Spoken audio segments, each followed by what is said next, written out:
Just wanted to show this to you guys. I think I've just about perfected the design that I like. This is a standard migratory cover for a 5-frame nuke box, but I've made a few adaptations to it versus what you just buy if you just buy a migratory cover from other places that I've seen anyway.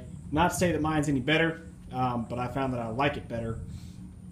So the standard design is just your 9 5/8 wide by 19 7/8 board, and with the reinforcement on the end. So you got a reinforcement across here that keeps your board from bowing upwards, and then you got a reinforcement across the top which would also keep it from wanting to twist, but also keeps from rainwater wanting to get into the wood grain on here. So just a little extra step. Also, then if you're stacking this one on top of the next, it gives you a place to put a ratchet strap.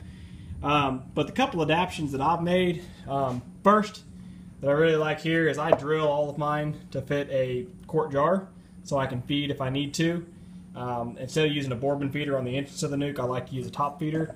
You'll see I drill it off center because normally the hive wants to put their cluster right in the middle of the box.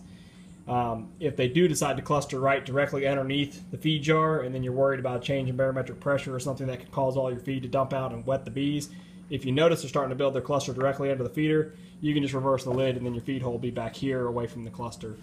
But I drill it, and then such to have a cover when I'm not feeding. A lot of hives I just leave the jar in, but in order to have a good cover when you're not feeding, I actually reuse the core that I've drilled out, and then I cut these little square lids. It almost makes it kind of decorative. So you can see it fits in there. It's nice and loose. Now yes, the bees are going to propolize it eventually from underneath, but as long as it's down tight and they don't feel like it's a real big leak, they're not going to pack it so tight that you won't be able to pull it out. So, just to help that, I glue it, and then these are 1.5" staples, so it should be more than secure.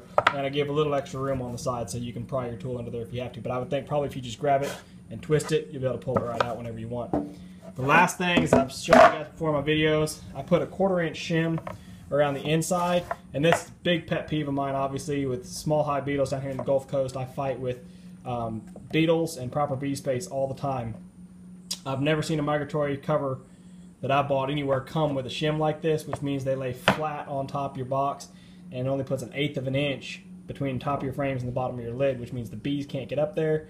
And so instead what happens is the bees propolize your lid down and they glue your lid down to the top of your frames. You got to pry your lid up and it's pulling frames up with it. So doing the 1/4" shim helps make sure that doesn't ever happen. I never have a problem with it as long as I have the 1/4" shim. So 1/4" plus 1/8 inch gives the bees that proper 3/8 of an inch that they want. So I just kind of wanted to show that to you. I have these for sale on my website. This is how I do them so you guys know what you're getting. Again, this is what I would refer to as a reinforced drilled migratory cover.